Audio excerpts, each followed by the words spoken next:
Salut à tous, j'espère que vous allez bien. Aujourd'hui j'ai décidé de vous parler un petit peu d'un sujet que j'aurais bien aimé entendre il y a quelques années. Et donc je vais décider de vous parler un petit peu des complexes en général et je vais vous parler aussi de mes propres complexes que j'ai réussi du coup à vaincre entre guillemets. Et voilà, donc c'est un sujet, j'espère qu'il vous plaira, j'espère que ça vous donnera peut-être un peu plus confiance en vous et que vous réussirez par la suite si vous avez des complexes que vous n'avez toujours pas réussi à accepter, justement à les accepter. Et c'est vrai du coup que du fait que ce soit des réseaux sociaux, de critiques venant des autres ou même de soi-même, on a tendance à complexer sur des petites particularités physiques qui au final ne se remarquent pas. Et dites-vous que ces petites particularités physiques ça fait aussi beaucoup votre charme, vous êtes comme ça et que du coup il faut vraiment les accepter au risque du coup de complexer toute sa vie et sans vraiment se sentir bien dans son corps. Du coup moi je vais commencer par raconter un petit peu mes complexes d'adolescence. Donc on sait que l'adolescence du coup c'est vraiment la période la plus horrible, c'est la période vraiment où les gens au collège sont vraiment méchants envers les autres. Mais aussi la période où du coup notre corps change avec la puberté etc. Et du coup c'est vrai que cette période est très propice j'ai l'impression aux complexes en général. Et donc moi vraiment le complexe numéro 1 que j'ai eu en fait, vraiment mon premier gros complexe qui m'a complexé vraiment pendant des années et qui encore me tracasse un peu, enfin dans le sens où quand je repense à tout ce que je m'infligeais etc. ça me fait un petit peu de la peine. Et du coup ce complexe c'était mon nez. Pour tout vous dire en fait avant je calculais pas du tout mon nez, je me trouvais normale, j'avais rien à lui reprocher, juste je m'en foutais. Et arriva le jour où du coup au collège des personnes méchantes, enfin genre mal intentionnées du coup se sont moquées de mon nez. Le fait que des personnes vous répètent sans cesse que votre nez il est moche ou quoi que ce soit, vous allez avoir l'impression que ouais c'est vrai votre nez est moche, alors que pas du tout. Moi maintenant mon nez je suis très bien avec, je le trouve très mignon, mais c'est vrai que ça a été très difficile à accepter pendant longtemps, j'avais vraiment pas du tout confiance en moi. Et d'ailleurs quand je relis mes journaux intimes d'il y a quelques années, enfin de quand j'étais petite en fait, vraiment je m'acharnais sur moi-même en me disant mais ton nez est moche, en gros enfin je faisais que m'insulter entre guillemets. Et ça me fait grave de la peine pour la moi que j'étais il y a quelques années. Je me dis mais pourquoi tu t'infligeais tout ça? Pourquoi? En fait c'était tout simplement à cause de personnes qui m'avaient dit que mon nez était moche. Si personne ne m'avait jamais dit ça, j'aurais vraiment pas calculé mon nez. Pareil pour les cheveux, j'ai longtemps complexé sur ça. Vous voyez mes cheveux ils sont assez ondulés, assez épais, j'ai des frisottis partout. Mais maintenant c'est quelque chose que bon ça m'énerve encore un petit peu, mais c'est quelque chose que j'accepte. Et au collège j'acceptais pas du tout, je me lissais tout le temps les cheveux à tel point qu'ils étaient complètement cramés.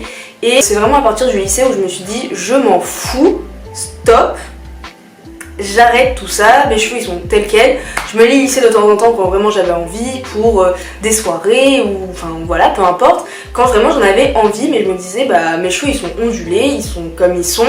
Un autre complexe que j'avais durant la puberté, c'était les poils. Les poils, bah oui, parce que c'est vrai que du coup, avec la puberté, enfin chez les filles comme chez les garçons, je pense, les poils commencent à pousser, etc. Et le pire pour moi, c'était à la plage, quand on était en maillot de bain. Le premier jour, quand on se rase, du coup, le maillot, ça va. C'est top du top, mais après le lendemain c'est des petits boutons rouges, c'est que ça repousse etc. et on trouve ça horrible, c'est que ça me complexait énormément, j'osais pas trop aller me baigner etc. ou du moins j'étais super gênée, alors qu'en vrai personne calcule ça, personne ne regarde vraiment. Et puis si quelqu'un jamais vous fait une réflexion là-dessus en mode ah t'as des poils, c'est juste que cette personne est bête, enfin littéralement elle est bête, parce que tout le monde a des poils, on est des humains, tout le monde est pareil. Oh c'est pas possible.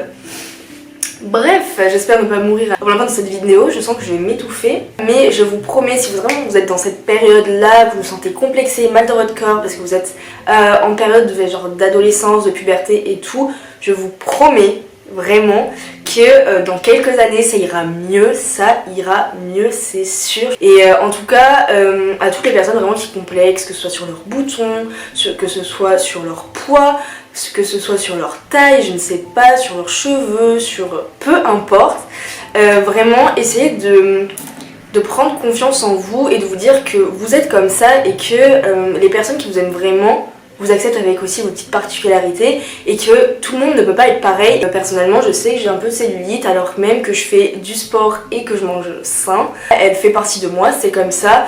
Je n'aime pas ça, je fais assez tout pour la vaincre. Mais elle est là et je ne me blâme pas pour ça, voilà, je laisse le temps au temps et quand elle partira, tant mieux. Si elle reste, tant pis, je l'accepterai quand même. Mais voilà, faut pas oublier que sur Instagram, tout le monde se montre un petit peu sous son meilleur jour et c'est tout à fait normal, je pense. Tout le monde a envie d'être beau et belle, enfin c'est tout à fait légitime.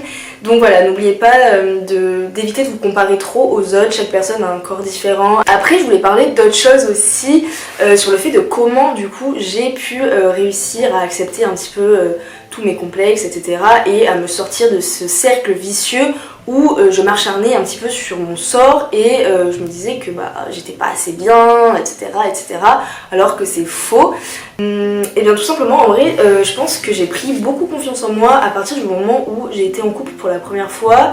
Quand on est dans une relation saine, et je trouve que ça apporte énormément de confiance en soi quand on se sent aimé par quelqu'un et que cette personne nous accepte tel qu'on est en fait, tout simplement. Du coup, je pense que c'est très très important de garder, de préserver vos relations saines, peu importe lesquelles, que ce soit en amitié, en amour ou même dans la famille des fois.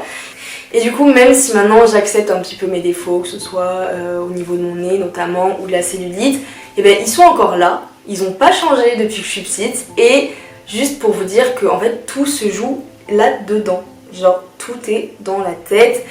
Si dans votre tête vous vous dites que ok, je suis belle, je suis beau, mon nez il est normal, mes poils c'est normal, ma taille on s'en fout, et ben ça ira mieux, vous vous sentirez beaucoup mieux dans votre corps. C'est vraiment un travail sur le long terme, je pense que ça se fait pas en un claquement de doigts. Et donc voilà, j'espère que cette petite vidéo vous aura plu. En tout cas, moi c'est un sujet qui me tient particulièrement à cœur.